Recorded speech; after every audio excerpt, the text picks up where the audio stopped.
Hello everyone. आज हम लेकर आए हैं रीजनिंग के एक नए वीडियो को। इसमें हम रीजनिंग के बहुत ही महत्वपूर्ण प्रश्नों को देखने वाले हैं। ऐसे प्रश्न जो किसी भी कंपटीशन एग्जाम में बार बार पूछे जाते हैं, ऐसे प्रश्नों को आज हम यहाँ पे हल करेंगे और साथ में उनको हल करने की बहुत ही आसान ट्रिक भी देखेंगे, जिसकी सहायता से हम प्रश्न को बिना पेन उठाए कुछ ही सेकंड में हल कर सकते हैं। तो शुरू करते हैं हमारा ये वीडियो। वीडियो स्टार्ट करने से पहले यदि आपने अभी तक हमारे चैनल को सब्सक्राइब नहीं किया है तो सब्सक्राइब कर लें और बेल आइकन को प्रेस कर दें। और अगर आपने अभी तक हमारे पिछले वीडियो नहीं देखे हैं तो डिस्क्रिप्शन में रीजनिंग के जो वीडियो है उनकी प्लेलिस्ट की लिंक दी गई है, वहां से आप वो सारे वीडियो देख सकते हैं। और चैनल वीडियो को अधिक से अधिक लाइक एवं शेयर जरूर करें। तो शुरू करते हैं हमारा ये वीडियो। तो यहाँ पे हमारे पास सबसे पहले पहला प्रश्न दिया है।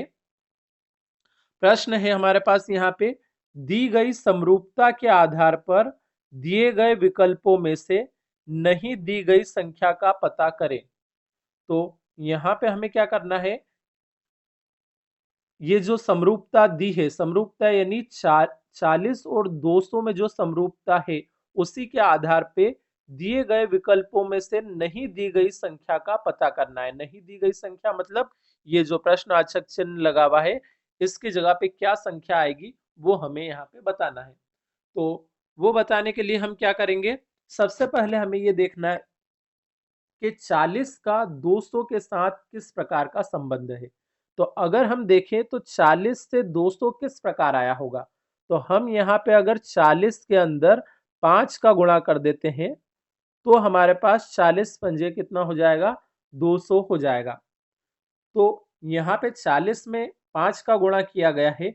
इसी प्रकार अब हमें क्या करना है, 30 से अगर कोई संख्या लानी है तो 30 में भी क्या करना पड़ेगा, 5 से गुणा करना पड़ेगा। तो यदि हम 30 में 5 से गुणा करते हैं तो हमारे पास कितना आता है, तो 30 पंजे 150, यानी कि इस प्रश्नवाचक चिन्ह की जगह पे हमारे पास संख्या क्या आ जाएगी, यहाँ पे 150 आ जाएगा।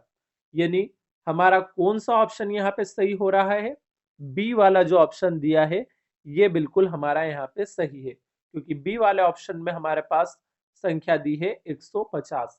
तो इस प्रकार से ये प्रश्न हमारा बहुत ही आसानी से हल हो गया।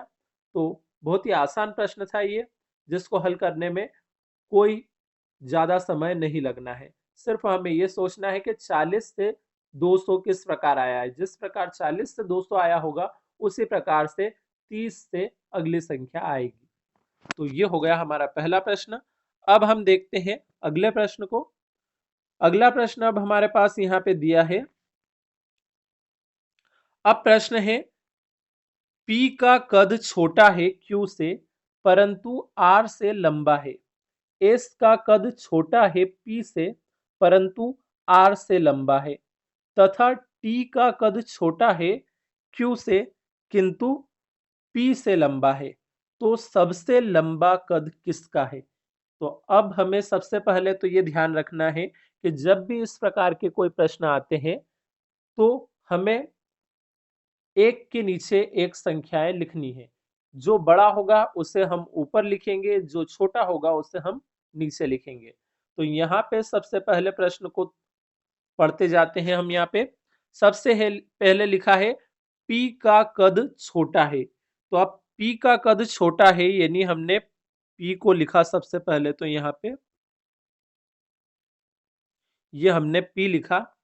अब ये P का कद तो छोटा है, किससे छोटा है, P का कद Q से छोटा है। तो हमें क्या करना है, Q को ऊपर लिखना पड़ेगा, क्योंकि P का कद तो छोटा बताना है Q से, मतलब Q बड़ा हुआ। तो हम Q को ऊपर लिख लेते हैं यहाँ पे। ये हमने Q लिख लिया। अब आगे अगर हम पढ़े, परंतु R से लंबा है। तो अब R से लंबा होने का मतलब ये जो P है इसी की बात हो रही है कि ये जो P का कद है ये Q से छोटा था लेकिन R से लंबा है। मतलब R इससे नीचे आएगा क्योंकि P R से लंबा है। तो R को हम लिख देते हैं नीचे की तरफ। ये हमने लिख दिया नीचे की तरफ। अब अगर हम आगे पढ़ें तो लिखा हुआ है एस का कद छोटा है किससे? पी से। तो अब हमें एस का कद पी से छोटा बताना है, तो पी के नीचे हमें क्या बनाना पड़ेगा?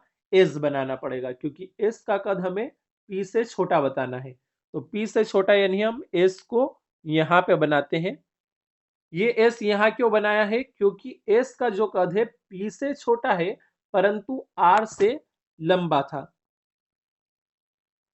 तो ये जो एस है, ये एस का कद पी से छोटा है लेकिन आर से क्या है? लंबा है, ऐसा भी लिखा हुआ है।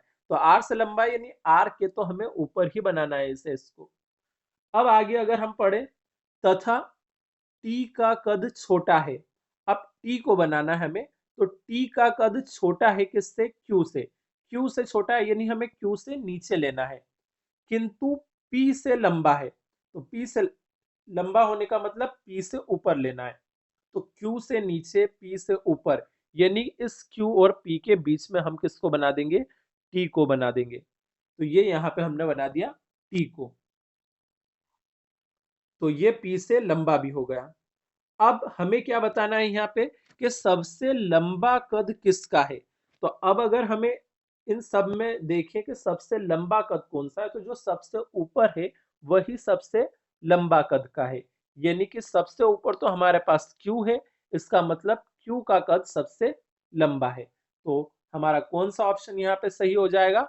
ए वाला ऑप्शन सही हो जाएगा, क्योंकि ए वाले ऑप्शन में हमें क्या दिया है? Q दे रखा है। अगर इसका विपरीत पूछ लिया जाए कि तो सबसे छोटा कद किसका है, तो छोटा कद अगर पूछा जाता तो हम किसको बताते? आर को। और अगर यहाँ पे इस प्रकार से भी आ सकता है एक प्रश्न कि इनमें से सबसे बीच का कद किसका है, तो सबसे बीच का कद किसका है? पी का कद सबसे बीच का है। तो इस प्रकार से प्रश्न को बदल बदल के किसी भी रूप में पूछा जा सकता है। अधिकतर या तो लंबा या छोटा या फिर बीच का पूछा जाता है। इसलिए आप इन्हें क्रम से जमाने के बाद आसानी से देख सकते हैं। तो ये भी प्रश्न हमारा कंप्लीट हुआ। अब अगले प्रश्न के लिए मिलते हैं अगले वीडियो में। तब तक के लिए धन्यवाद।